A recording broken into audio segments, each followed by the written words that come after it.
IBN 7 हौसला है।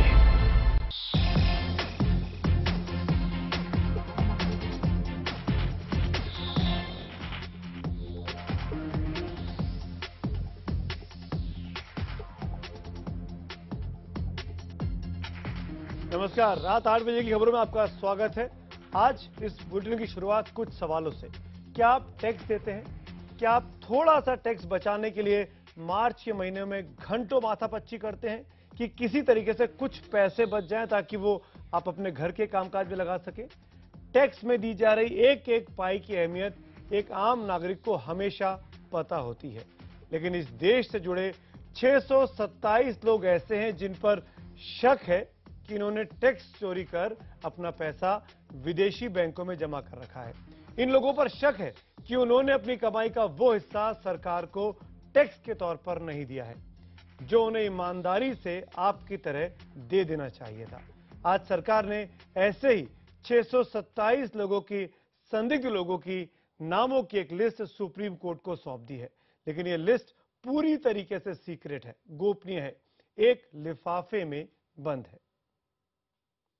आप ये भी जानकर हैरान रह जाएंगे कि यह लिस्ट साल 2011 से भारत के पास है, लेकिन आज तक हम इन सभी 627 काले कुबेरों के नाम नहीं जान सके हैं। लिस्ट के नाम देखने का अधिकार केवल चंद लोगों के पास है। इस मुल्क में कुछ लोग ऐसे हैं जिनके पास पूरी जानकारी है कि ये 627 नाम कौन से हैं। पिछली सरकार में पीएम समेत कैबिनेट के कुछ वरिष्ठ चेहरे और इस सरकार में प्रधानमंत्री समेत कैबिनेट के कुछ खास चेहरे जानते हैं कि वो 627 नाम कौन से हैं। अब आज का मेरा सवाल यह है कि क्या इस देश के बाकी के 125 करोड़ लोगों को यह अधिकार नहीं है कि वो विदेश में जो काला धन जिन्होंने रखा है उनके नाम जान सकें? क्या हमारे पास यह अधिकार नहीं होना चाहिए कि ऐसे 627 या संदिग्ध लोगों के नाम हमारे सामने आए ताकि हम इन लोगों का सोशल या इकोनॉमिक बॉयकॉट कर सके? ये 627 नाम आखिर केवल कुछ महज चंद लोगों के हाथ में ही क्यों है? हमारे और आपके हाथ में ये नाम क्यों नहीं दिए जा रहे? इस तमाम सवाल जवाब देने के बाद मैं आपको बता दूं, हमारे साथ इस पैनल डिस्कशन होगा, कुछ खास मेहमान होंगे, लेकिन आज सुप्रीम कोर्ट में जो हुआ उनका परिचय वो भी मैं आपको दिखाऊंगा। जो खास मेहमान मेरे साथ है उनका परिचय मैं आपसे करा दूं। सत्यव्रत चतुर्वेदी, कांग्रेस के वरिष्ठ नेता, इस वक्त हमारे साथ स्टूडियो में है। मेरे साथ बीजेपी के वरिष्ठ नेता शाहनवाज हुसैन जी हैं। मेरे साथ पूर्व जज RS सोडी साहब जुड़ेंगे और हमारे साथ सुप्रीम कोर्ट के वकील अमन लेखी साहब इस कार्यक्रम में जुड़ रहे हैं। लेकिन इन सबसे बात करूं उसके पहले आज कोर्ट में क्या हुआ वो देखते हैं।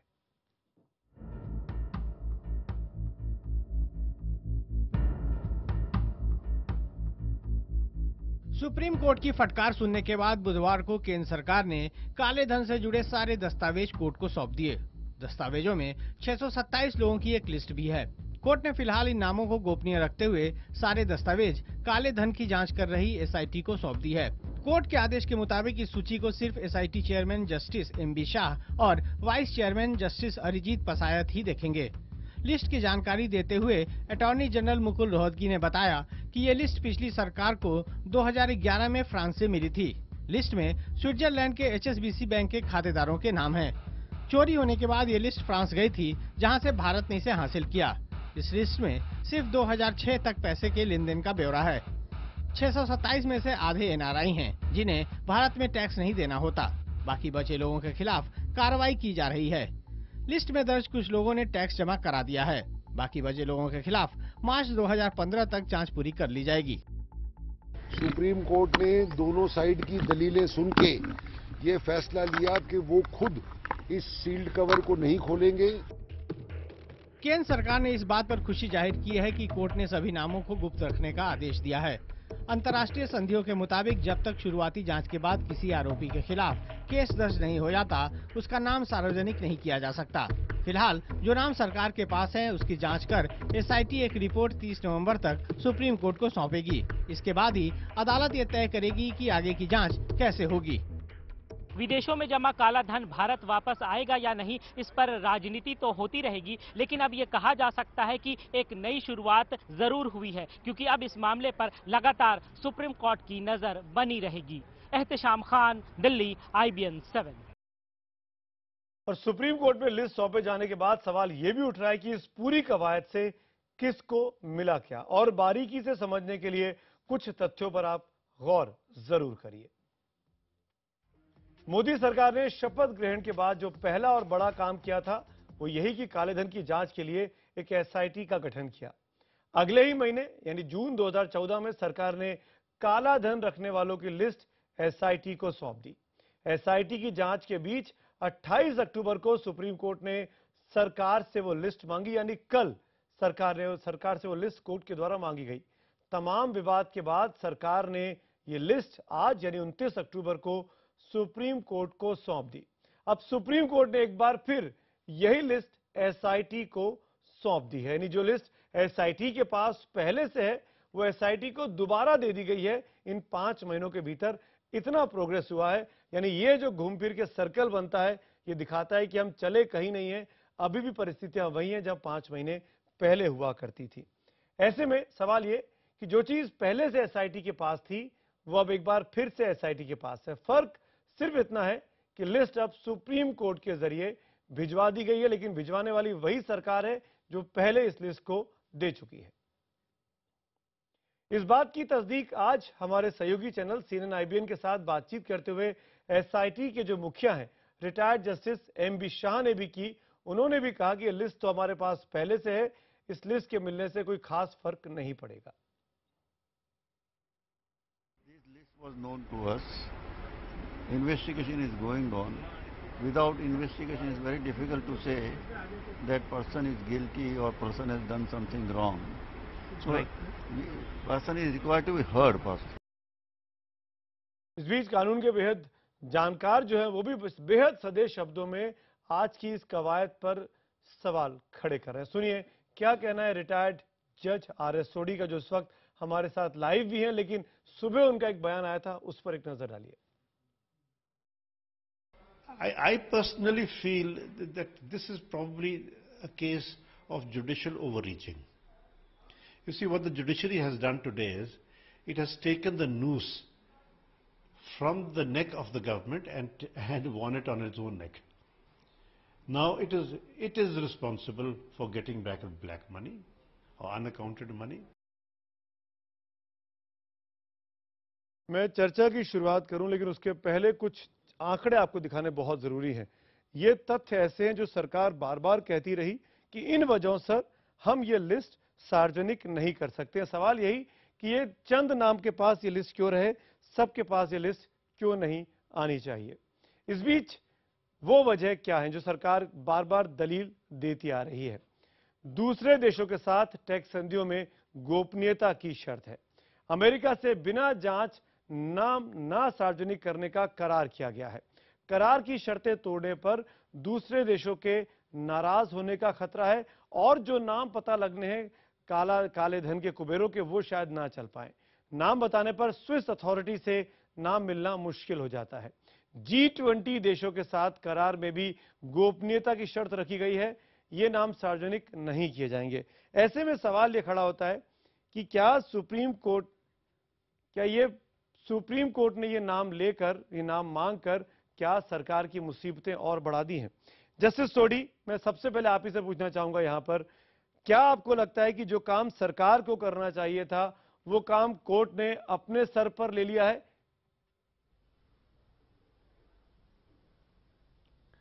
मैंने सुबह भी ये कहा कि जो काम सरकार का था, जो मोदी सरकार ने खुद दावा किया था कि हम वापस लाएंगे ये काला धन, वो सरकार को एग्जोनरेट करते हुए सुप्रीम कोर्ट ने खुद अपने ऊपर ले लिया है। और सरकार का जितना भी वो दायित्व बनता था वो नैरो डाउन हो गया, वाटर डाउन हो गया। सुप्रीम कोर्ट खुद कटहरे में आ जाएगी अगर उसने काला धन वापस नहीं ला सके। जस्टिस सोडी, क्या आप मुझे इस बात का एक जवाब और दीजिए। मैं सॉरी बीच में टोक रहा हूं।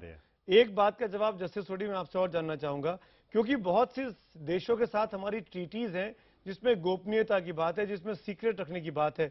आपको लगता है कि अगर अब नाम लीक हो गए, अगर अब ये 627 में से कुछ नाम बाहर निकलते हैं, तो उन ट्रीटीज पर सीधा असर पड़ेगा, जिसकी जिम्मेदारी कहीं ना कहीं सुप्रीम कोर्ट को भी उठानी पड़ेगी? खबर लीक क्यों हुई? देखिए, ये मैं तो मुझे ये शक है कि ये नाम अब लीक होंगे और ज़रूर होंगे। कैसे होंगे?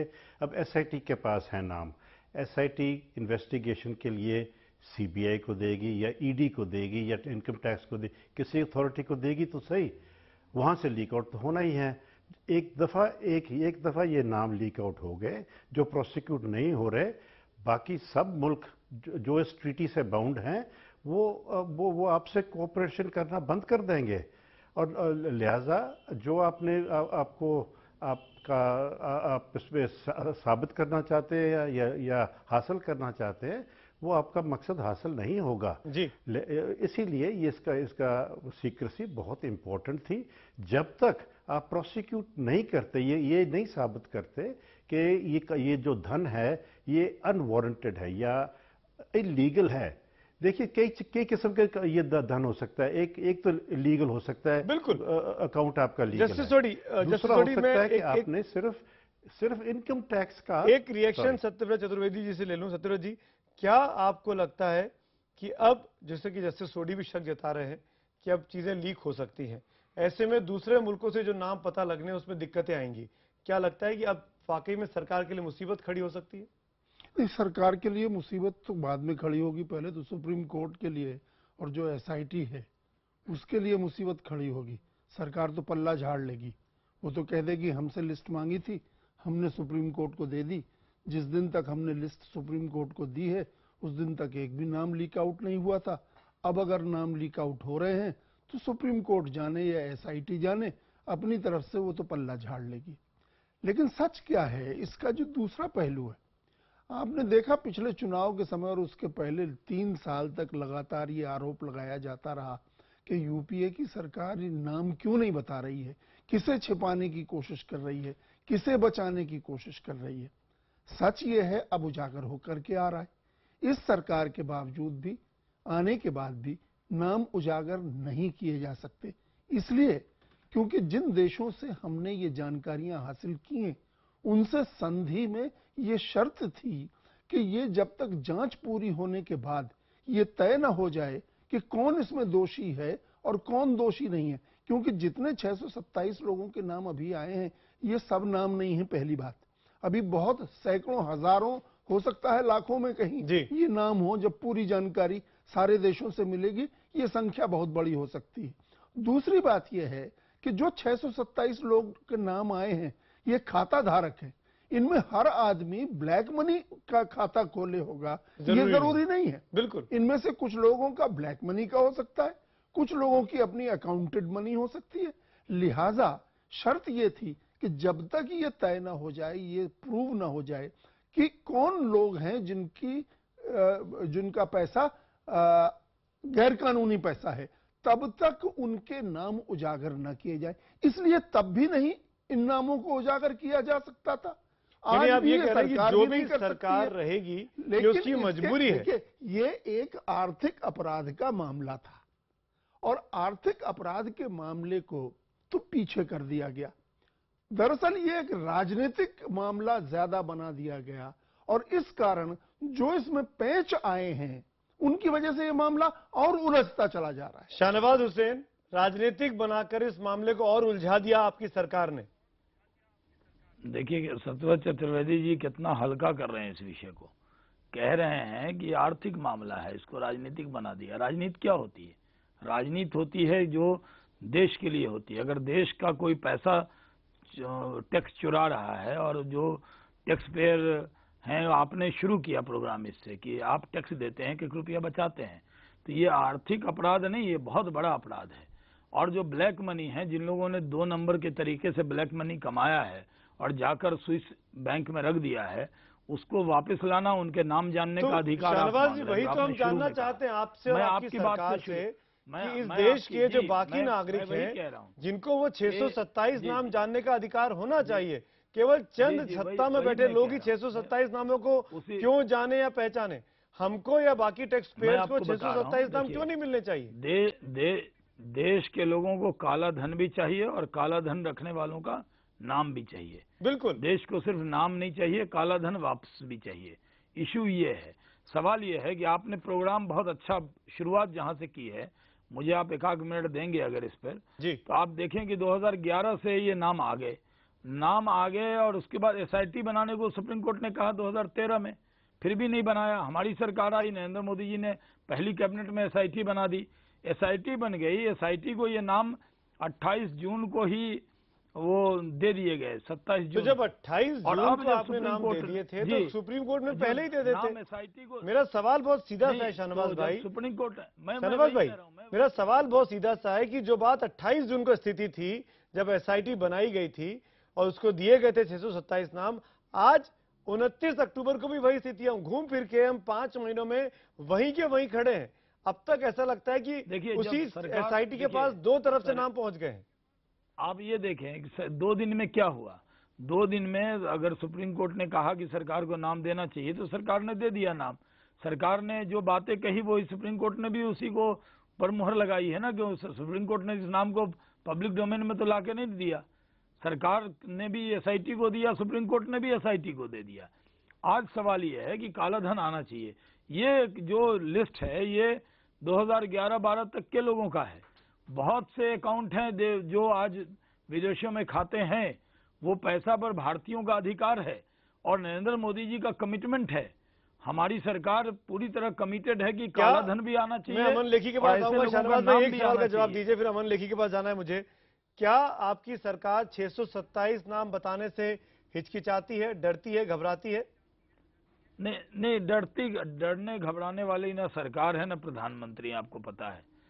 बात यह है कि जो ट्रीटी है फ्रांस के साथ, जो उनको नाम मिले वो हमें उन्होंने दिया, उसमें बिना जांच के वो नाम पब्लिक डोमेन में नहीं ला सकते। सरकार ने अपनी मजबूरी बताई थी, उसको यही लेकर बात तो पूरे देश सत्याग्रह से में विरोधी कर रहे हैं। हमारी यही बात कांग्रेस ने की यही थी। बात वो नहीं तो कर रहे हैं। कांग्रेस कहती थी वो- जब ये वो मांग करते कांग्रेस थे कांग्रेस कि तो हमें ये नाम कह रही क्यों ना नहीं बताए जा रहे कि हैं, तब यही बात हम 2011 कहते थे। नहीं 2011 जब हम नहीं, कहते थे तो हम किसी को छिपा 2011 रहे थे, बचा रहे नहीं थे। आपको नहीं 2011 से आपके पास ये नाम थे, आपने और सुप्रीम कोर्ट ने कहा 2013 में 11 जुलाई 2013 को कि आप एसआईटी बनाइए, आपने नहीं बनाया तो हमारी सरकार एसआईटी को बनाने की पड़ा। कार्यवाही आप शुरू कमिटेड कर दी नहीं गई थे। थी। सुप्रीम कोर्ट को उसमें नहीं, नाम नहीं, तय कार्रवाई करने थे नहीं है। किन किन लोगों और के नाम देने डिसीजन- हैं, ये सुप्रीम कोर्ट के डोमेन में था, मैं कह रहा हमारे हूं, नहीं। तैयारी करने में इतनी देर लगा दी। अब पहले तो आप इस मुद्दे को कह रहे हैं कि आर्थिक अपराध का मामला चाहिए है। आप लोगों को। ये देश का मामला है। कोर्ट ने जब आपसे आपने पूछा देर कर एसआईटी दिया, बनाने को आपने लेकर, तो किया। आपने पूरा कार्यकाल खत्म होने दिया, करीब 1 साल का, और नहीं, उसके बाद नरेंद्र मोदी आते हैं और वो पहली कैबिनेट में एसआईटी बना देते हैं। मैं वही इतना बता ही रहा काम हूं। आसान था तो आपने क्यों नहीं ये किया? बहुत बड़ा भ्रम है, बहुत बड़ा भ्रम है। पहली बात, एसआईटी बनाने के मामले में सुप्रीम कोर्ट ने जब कहा, सुप्रीम कोर्ट के आदेश के अनुपालन में एसआईटी बनाने की गठन की प्रक्रिया शुरू की गई। उसी बीच में किसी ने आपत्ति कितने साल लगाई लगते हैं सुप्रीम कोर्ट जनरल में, और उसको रोक लगा दिया गया।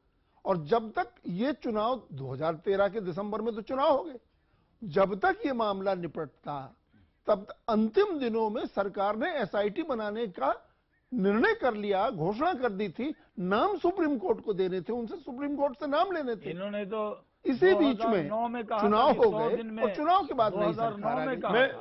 मैं देखिए शहनवाज भाई, शहनवाज ये भाई, याद रखें, देखिए सतलज जी भी अगर हम राजनीतिक हाउस में चर्चा में थे, जाएंगे कि चुनावी राज्यसभा सभा में नहीं, क्या मैं कहा यही गया, कह रहा हूं। तो बहुत सी बातें और 2009 खुलेंगी, नहीं, मैं उसमें नहीं जा रहा हूं। 2009 में मैं मेरी एक बात बहुत में बहुत राजनीति नहीं बेसिक कर सा रहा हूं, मुद्दा मैं उठा रहा हूं। सच्चाई ये बात बता मैं अमन लेखी जी रहा हूं आपसे कि पूछूंगा। 2009 में आप क्योंकि कोर्ट में मौजूद रहे, आपने पूरी कार्रवाई को देखा, आप इस मामले को फॉलो कर रहे हैं लेखी साहब, क्या इस देश के 627 लोगों के नाम बाकी जनता को जानने का अधिकार नहीं है? केवल चंद सत्ता में बैठे हुए लोग जो इस जनता के नुमाइंदे हैं, जो अपने आप को प्रधान सेवक बोलते हैं, जो अपने आप को जनता का सेवक बोल के चुन के आते हैं, क्या वो ये नाम अपने तक रखेंगे? आखिर क्यों नहीं देश की बाकी जनता को 627 नामों की पता होना चाहिए? पहले मैं एक चीज़ बताना चाहता हूँ। मैं सुन रहा था जो आपके पार्टिसिपेंट्स बोल रहे थे, पहली बात है, सुप्रीम कोर्ट का इस मुद्दे के साथ डील करने का रिस्पॉन्सिबिलिटी नहीं है कि गवर्नमेंट ने अपनी रिस्पॉन्सिबिलिटी वॉश ऑफ कर दी है। ये नॉन डेलीगेबल रिस्पॉन्सिबिलिटी है जो सरकार ने अपने ऊपर खुद ली है। और जब एसआईटी की बात करते हैं, एसआईटी में सिर्फ 2 जजेस नहीं है सुप्रीम कोर्ट के, इसके अंदर वेरियस एजेंसीज हैं, इन्फोर्समेंट एजेंसीज हैं, नारकोटिक्स ब्यूरो है, टैक्स एजेंसीज हैं, ये सारी सरकारी एजेंसीज होती हैं। तो अगर सरकार ही काम करेगी एसआईटी के अंदर भी, ये नहीं कि एसआईटी कोई एक्सटर्नल एजेंसी है तो खुद काम करेगी। काला धन लाने के लिए 2 चीजों की जरूरत है, one is enforcement of law, दूसरा पॉलिटिकल विल। और पॉलिटिकल विल एग्जिस्ट करती है क्योंकि ये इशू को एक पॉलिटिकल प्लैंक पे रेज किया गया और इसके साथ एक कमिटमेंट दिखाई गई। और insofar as the rule of law is concern, supreme court इसके साथ सीज्ड है। और जब पॉलिटिकल विल और रूल ऑफ लॉ इकट्ठा चलता है तो रिजल्ट पॉजिटिव होता ही है। बात आती है नाम डिस्क्लोज करने की। नाम डिस्क्लोज करने की कई नाम ऐसे हैं जिनको डिस्क्लोज किया जा सकता है जो DT80 के बाहर हैं, पर हमारे को एज ऑफ नाउ इस इशू के ऊपर इतनी डिबेट की जरूरत नहीं है क्योंकि जो एसआईटी के जो चेयरमैन हैं उन्होंने कहा है कि इन्वेस्टिगेशन ऑन है, क्योंकि इन्वेस्टिगेशन ऑन है। और एक टाइम पर 5 महीने में हम लोग कहां पहुंचे? वो एसआईटी के पास तो लिस्ट पहले से, सुप्रीम कोर्ट ने वो नाम मांगे क्यों आज? सुप्रीम कोर्ट ने वो नाम मांगे एसआईटी को दे दिए, उससे फायदा क्या हुआ? नहीं, हाँ बिल्कुल बिल्कुल सही। आप मेन चीज ये है कि एसआईटी को वो नाम मिल चुके थे, ये बड़ी इंपॉर्टेंट चीज है, आप इसको आप नजरअंदाज नहीं कर सकते। और एसआईटी को नाम जून में ही मिल गए थे, और अगर एसआईटी को नाम मिल गए तो इन्वेस्टिगेशन की प्रक्रिया जारी है। और जो चेयरमैन है एसआईटी का वो कह रहे हैं कि हम इसकी जांच कर रहे हैं, तो इस करके जो शोर मच रहा था कि आप नाम नहीं बता रहे या आप सिंसियर नहीं है, आप सीरियस नहीं है, गलत हो गया। क्योंकि नाम दिए गए, इन्वेस्टिगेशन जारी है और इसके बारे में जो प्रोग्रेस है वो कंटिन्यू करेगी। साहब ये बात तो कल कोर्ट में मुकुल रोहतगी साहब बोल सकते थे ना कि हम तो एसआईटी को नाम दे चुके हैं। नहीं, अब कोर्ट के अंदर कई चीजें होती हैं जो उस दौरान नहीं कही जाती या कहने का मौका नहीं मिलता। सोडी ने की कि ये जुडिशियल ओवररीच का मामला है। जस्टिस सोडी, अगर मैं गलत बोला हूं तो आप मुझे ठीक करिएगा, आप लाइव हैं। नहीं, बिल्कुल नहीं, ये जुडिशियल मेरे किसी हालत, ये जुडिशियल ओवररीच तो किसी हालत में नहीं है। फर्स्ट ऑफ ऑल ये मैटर सुप्रीम कोर्ट में पेंडिंग है पहले से। सुप्रीम कोर्ट ने एसआईटी बनाने का निर्देश दिया था, एसआईटी बन गई है, सुप्रीम कोर्ट इसको मॉनिटर कर रही है। जुडिशियल ओवररीच है नहीं किसी भी तरीके से, because in so far as black money is concerned, हम सबका इंटरेस्ट है ब्लैक मनी को आइडेंटिफाई करके जस्टिस सोडी, क्योंकि चर्चा की शुरुआत मैंने आपसे की थी इसलिए आपसे पूछ रहा हूं, आपने शुरू में कहा कि अब नाम लीक होंगे, या आप कैसे कह सकते हैं कि नाम लीक होंगे? क्या ये पॉलिटिकल माइलेज के लिए नाम लीक कराए जाएंगे?